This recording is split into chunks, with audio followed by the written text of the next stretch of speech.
যে যারা খারাপ ব্যবহার তোমার সাথে করেছিল, বা তুমি যদি কারোর প্রতি মানে খারাপ চিন্তা রাখো, সে সমস্ত মানুষকে ধরে ধরে ক্ষমা করো।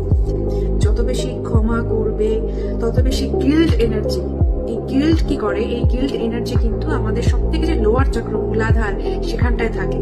তো সেই মূলাধার চক্রের মধ্যে কিন্তু ওই গিল্ট, ফিয়ার, শেম এই সমস্ত জিনিসগুলো থাকে।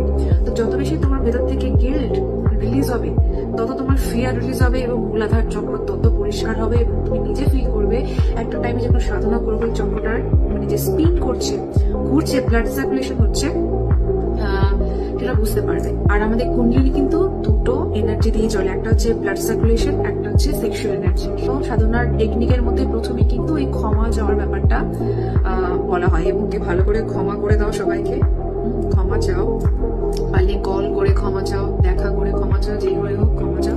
প্রথমে একটা কষ্ট হবে, প্রথমে নিজের ভেতরে আগে সেট করবে যে তুমি কার কাছে ক্ষমা চাইতে চাও বা তুমি কাকে ক্ষমা করতে চাও। তারপর দেখবে আস্তে আস্তে যখন ব্যাপারটা ইজি হবে না, তখন দেখবে অটোমেটিক তুমি নিজে গিয়ে একদিন ফোন করে হয় তোকে বললে যে আই এম সরি, আমাদের মধ্যে যদি কোনো মিসআন্ডারস্ট্যান্ডিং হয়ে থাকে কিছু মনে করিস না, এইভাবে তুমি নিজেই বলে দিতে পারবে। যেটা আমার ক্ষেত্রে হয় এখন, বা আমিও চেষ্টা করি। আমি যে পুরোপুরি পারি সেটাও না, আমিও চেষ্টা করছি।